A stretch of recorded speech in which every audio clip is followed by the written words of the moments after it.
to the final video of a session of 4 videos that we've done to help you pass your standards check test or part 3 test, or to improve your general day-to-day lessons. Exactly, so let's just run through so far what's happened on this 45-minute lesson. On session 1, found the subject. We scaled that subject so we could find out Harry's feelings and values, which gave us the goal. Look at session 1 for more details. Once we found the goal, we then gave this lesson some structure, told Harry what route we would take, how many roundabouts we would do, how long it would take, so Harry had a good understanding of what it was going to happen on this particular lesson. That's right, and then David gave me a friendly risk statement, which means that he told me that I was absolutely safe at all times and that he had the clutch and the brake to take over if there was any danger or any problems. And then if that would happen, then David would have pulled me up and had a chat with me a little bit earlier if there was any high risk situations. So I know as a pupil now exactly what's going to happen on the lesson. As David said, told David what my goal is for today. Again, look at session 1, one of the details of that. And now I know the route I'm going to be taking. I know what will happen if the risk becomes high. And I also know my responsibilities when it comes down to the goal. We also discussed the responsibilities I'm taking outside the goal as well. Look at session 1 to see more details on that. Okay, so then on session 2, we got the wheels moving. So now I asked Harry to pull away from the side of the road, and he forgot to check his blind spot. It's a learning opportunity. So I made sure that I found out why Harry was missing his blind spot check. I asked him what the dangers were. And again, for more detail, look at session 2. We then came to the end of the road. Harry went to emerge left and he only looked right. High risk situation. I had to take verbal action and made sure he looked to the left before he came out the junction. And we had to adapt the lesson and the route. Made sure we practiced these 2 new mini goals, these moving away and emerging from a junction safely. So the route was adapted. Okay, we haven't even got to the main goal, which was finding gaps at roundabouts yet, nor should we. We've got to get these other faults sorted first before we get to the goal. So that's what we did. Look at session 2 for more detail. That's right, so we're sort of maybe 10 minutes into the lesson now, and as David said, we haven't got to my goal yet, which is finding gaps at roundabouts, because we've got these other things happening, and now I'm feeling a lot more confident with emerging and pulling away from the side of the road. There wasn't a massive issue with it anyway. It was more that I forgot. Again, look at the levels of instruction and the sort of questions David asks me so that we clear up these things outside the goal first before we move on to anything else. So still on session 2, we then come up to our first roundabout. If you again go back and look at session 2, I'm taking full responsibility for the mirror signal position speed on the approach, and David is giving me full guided instruction on the gap finding. And we do 3 roundabouts because that's what David said he was going to do when he was structuring the lesson. And sure enough, we did it. We went around 3 roundabouts and David gave me full guided instruction, but only on the gap finding. The mirror signal position speed I wanted to take responsibility for, and I did. Okay, so we're moving into session 3 now, so go back and watch session 3 out of these videos. Going through the lesson, on the move, I didn't feel like I needed to pull Harry up. He was dealing with it. I was taking most of the responsibility for the gap finding anyway, because that's what he wanted. But now I'm going on to Q&A instructions. So I asked Harry on the move, how would you feel about taking some more responsibility for gap finding? He said, yes, I wouldn't mind doing that. So as we're coming up to the roundabouts now, I'm asking him questions. Can you see the white car?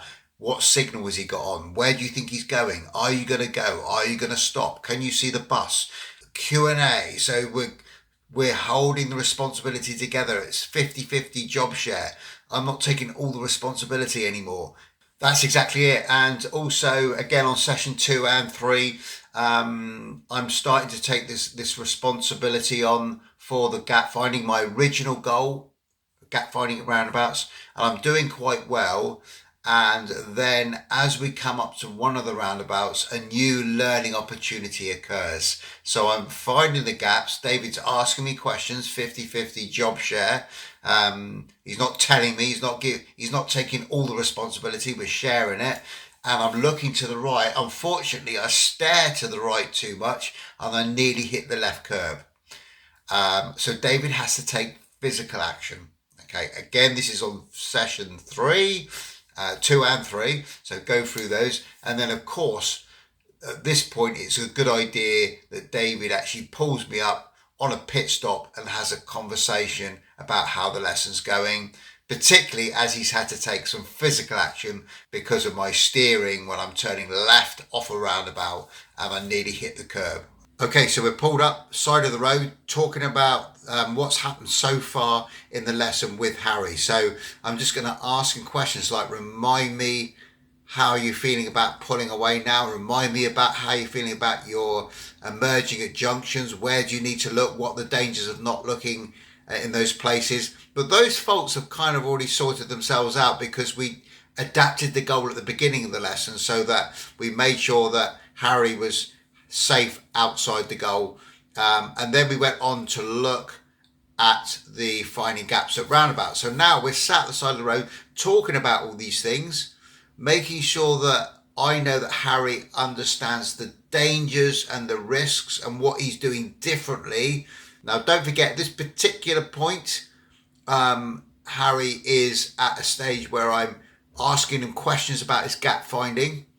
And also this new goal has cropped up where I've had to take some physical action, unfortunately, when he was turning left at the last roundabout. And that's one of the reasons why I've pulled him up, because it was a safety critical incident. This is all on session 3. So then we have a conversation. Learning comes from Harry. He's giving me the answers. I'm providing the answers if he doesn't know. But now he realizes that when he's coming up to roundabout, he needs to look to the left as well. So we've gone on from there and we've had a little drive around a route, and I've adapted the route so we do some more left turns at roundabouts, and I'm giving him some Q&A of where to look when he's coming up to roundabouts, when he's turning left as well, because that was the new problem, the new learning opportunity that just come up. So still on session 3 at the moment, and we're now going to go forward a bit, and we're now 10 minutes to the end of the 45-minute lesson that you're doing on your part 3 standards check, or just improving your general lessons. 10 minutes till the end now. So we've gone around and I've managed to get Harry to look down to the left curb as well. And we've done that through some Q&A. So 50-50 job share. That's right. So now I'm independent on pretty much everything. My moving away, mini goal, outside the original goal. My emerging from junctions. My gap finding, which was my original goal that I really wanted to achieve. I'm independent. I'm taking full responsibility for that. And now when I'm turning left, I realise I've got to look down at my left curb, and David upped the level of instruction to help me understand that, and I do understand it, and I now want to take full responsibility for everything. It's important to say that isn't the point of a driving lesson. So it just so happens that David's got me independent on everything. So in a moment, he's going to ask me if I want to take full responsibility for the last 5 minutes back to the test centre. But that just so happens that's happened on this particular lesson. If you're still at prompted instruction with a lot of things because they're still not 100%, then that's absolutely fine. As long as you're adapting the lesson and aiming or making sure that learning is taking place, and then that is good enough. And you should realise that, so you don't have to get everything perfect by the end of a part 3 lesson or a standards check or a normal lesson.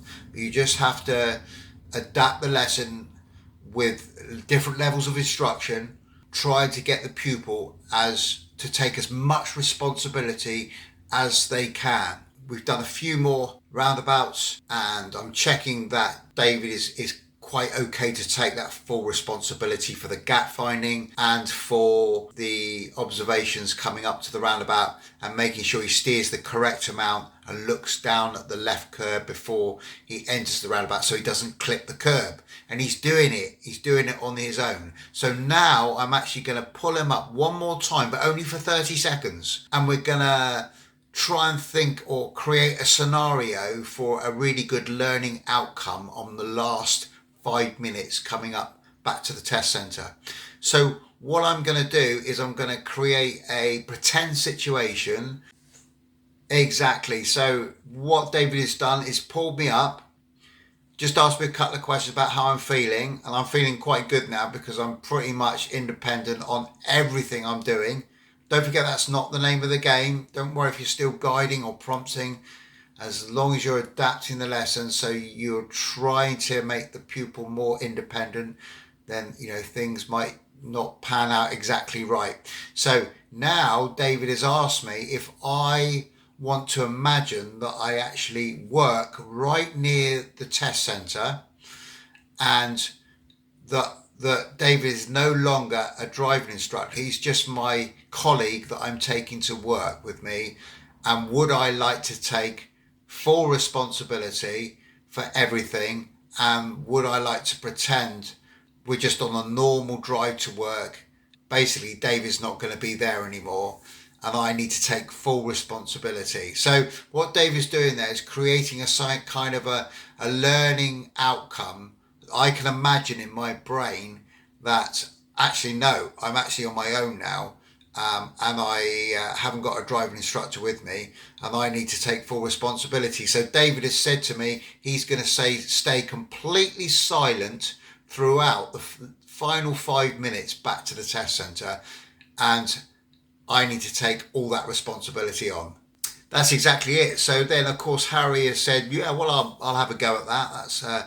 That's no problem. And then I'll give him another risk statement. And this risk statement is really important. So on the way back, I would say to Harry, okay, so we're going to pull away in a minute. Are you quite happy do you know where the test centre is? Do you know how to get back to the test centre? And Harry says, yes, it's only it's 3 roundabouts from here. And it gives me the route that he would take. And I say, would you be okay taking responsibility for the directions as well? And he goes, yeah, I can find my way back to the test centre. Fantastic. So you're taking responsibility for the directions and getting us back to the test centre.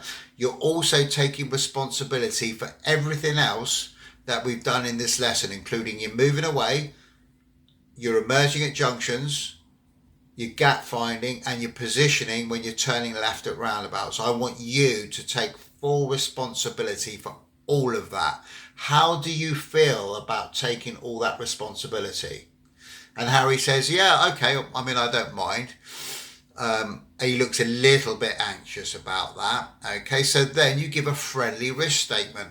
Well, don't worry, Harry, because you're absolutely 100% safe at all times, because I have got a clutch and a brake, as you know. I can move the steering wheel if I need to. Before I do any of that, I'll try and give you a verbal prompt if I feel like the risk is getting quite high. So you can relax and experiment as much as you like on the way back to the test centre, being completely safe that I can take control with the things I just said if a high risk situation happens. Are you quite happy with that? So everybody knows, Harry knows, I know, I'm taking very little responsibility now. He's taking all the responsibility, and learning is taking place. And this is the last 5 minutes back to the test centre. Don't forget, you need 3 minutes at the end to get your lovely reflection at the end, so that we know what Harry has understood from the lesson. Okay, that's it. So now we pull away from the side of the road. David is completely silent. I know that if something dangerous happens, that he'll step in and help me. We're driving back to the test centre. So everything's going okay. But then as I come up to the roundabout, the first roundabout that we come to, we're turning left first exit. So I start my procedure and everything's cool. And again, I'm thinking about my positioning coming up to the roundabout, because that's kind of like the last thing that happened where I hit the curb. And I'm concentrating more on the left curb coming up to the roundabout than looking to the right. And sure enough, as I come up, there is a gap to the right. So we've got the blockers or the shields with the left signal, and there is a gap. And David's looking at that, and I nearly stop. David looks in his mirror, and there's a car quite behind, and he has to give me a verbal command. Harry, keep going, there's a gap. Okay? Now, you might think, oh my God, well, this is what his original goal was, and now he's making a mistake on his original goal. Oh my goodness, things have gone downhill. But what you've done is you've controlled the risk on the lesson. Now, he was independent, but you've had to give some verbal help on the original goal, because for some reason he was doing it really well, wasn't he, on the lesson at the end there. He was looking to the right, finding the gap, looking to the left to make sure his positioning was okay coming onto the roundabout. But now maybe he's a bit nervous because he's completely independent, and he's nearly stopped at a roundabout where it's safe to go and there's a car behind, and David's had to manage the risk. So he's had to give some verbal help. Harry, keep going, don't stop at this roundabout, giving a direct command because of the risk being high. Okay. Harry goes, I say sorry about that. I didn't realise. And David says, flag it. I'm still going to be your colleague. We'll come back to that in a minute. Okay. All right. Okay. So you still got 2 other roundabouts coming up. Now you've got to make a decision. Don't forget, in the risk statement, the last risk statement, he did say he would stay silent, but it is a high risk situation that's happened. So you might want to give come out of that roll and say, just coming out of roll for a moment, we're coming out to another roundabout. Now, where are you going to look? Is it safe to the right? Is it safe to the left? Look at your position and maybe come out a roll. Then once you've done the second roundabout and you've given that slightly higher level of instruction, you can go back into roll again. Okay. And sure enough, we go back to the test centre, and we've got this fault that's occurred, which was really the original thing that Harry wanted to deal with. But that's okay, because you're not a magician as a driving instructor. They're still going to make mistakes. It ain't going to be perfect all the time. And we'll find out why Harry was doing so well with his gap finding at the end there. But right at the end of the this lesson here, he's again forgot to look to the right, and we'll find out why in a minute. Okay, so we're arriving back at the test centre now, and it's the end of the 45-minute lesson. We switch the engine off, and now we're going to have a reflection chat with Harry about how he feels like the lesson has progressed. So the first thing I would ask Harry is, how do you feel like the lesson has gone today? Or you could scale him straight away. I prefer to do that.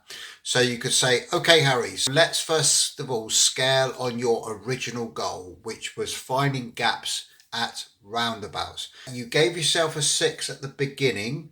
Where would you say you are now with confidence? 1 being no confidence at all, 10 being really confident. And Harry says he's still at a 6. So then I would ask him why that scale hasn't increased, why his confidence hasn't increased. And he says, well, on the last roundabout, I did nearly stop when I should have kept going. You had to sort of help me and give me a verbal prompt to keep going. Then I would probably say to Harry, okay, that's fine. We'll talk about that in a minute. But first of all, just tell me what you felt went really well on this lesson. So you're starting off with a positive. So if they come back with a negative, first of all, just say flag that for a minute. We'll come on to that. What do you feel has gone really well on this lesson? And they might say, well, my pulling away is better now. I'm checking my blind spot. When I'm emerging from junctions, I feel like I'm doing it safely now. If they're saying that, don't forget, you need to understand that they understand what the risks were of the decisions they made on their mini goals. So stop them and just say, right, well, pulling away, first of all, that happened very early on in the lesson, what are the dangers of not checking your blind spot before you pull away? If I'm not here anymore, you've passed your test. And then he gives you the answer. How about emerging from a junction? Why should you look to the left before you emerge? Just, I know you've told me already, but just remind me of why it's important to do that. Okay, and he gives you the answer. So you know you're clarifying or verifying with Harry that he understands he's got to do it, but more importantly than just doing it, he understands why he's got to do it. And then the answers are coming from Harry rather than you telling Harry what to do, what he's done right or wrong. That's not what you should do. And you as a driving instructor are saying to the pupil, you did this well, you did that well, that could be better, the pupil's just going to sit there and you're doing all the work. That's not what you want to do.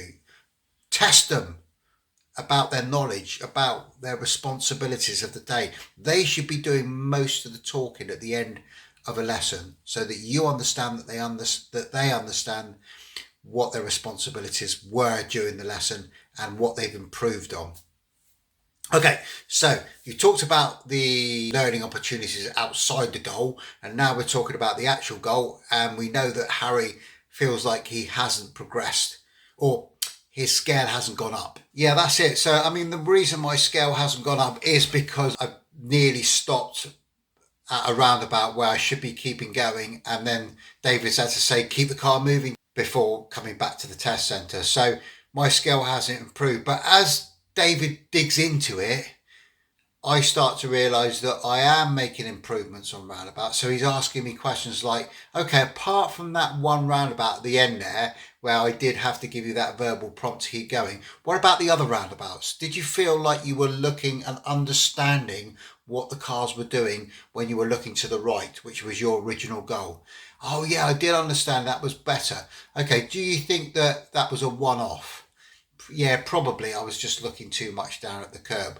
And then David said, well, I was just about to ask you that. What could you do differently to make sure that it is safe and you're not going to stop when it's safe to keep going? Oh, I need to look more to the right, but I need to look to the left to check my position, but don't stare to the left.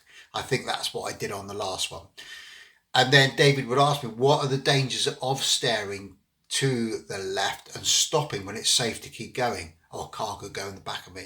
So David's saying, when I'm not here anymore and I'm not your instructor in your past, how are you going to keep yourself safer? So you're definitely pushing it way beyond the test standard. And then it becomes very much a Q&A session at the end of a lesson where the pupil does most of the work.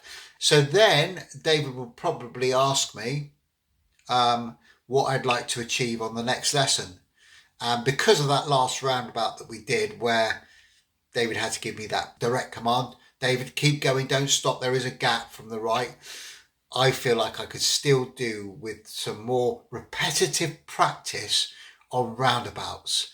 So that goal is then set for the next lesson. I still want to feel more confident dealing with roundabouts and knowing where to look. So it's very much the next lesson. It's the same as this lesson as far as Harry's goal is concerned. And that's okay because you've tried to adapt the lesson throughout this 45-minute segment of your Part 3 standards check to help Harry with his learning goals and develop any learning opportunities that came up on top of his original goal. And as long as you've made the effort to adapt the goal, and when we say adapting it, we're talking about adapting the levels of instruction, adapting the route, adapting the responsibility split, adapting the risk statement where applicable, then learning will take place and you will be giving value for money. So that is a 45-minute lesson from start to finish. Don't forget to watch sessions 1, 2, 3 and 4. I do hope this helped you with your standards check or Part 3 or just to improve your general lessons. Give us a thumbs up if you liked the 4 sessions. Don't forget to watch videos 1, 2, 3 and 4. Any comments would be gratefully received, and thank you very much for watching.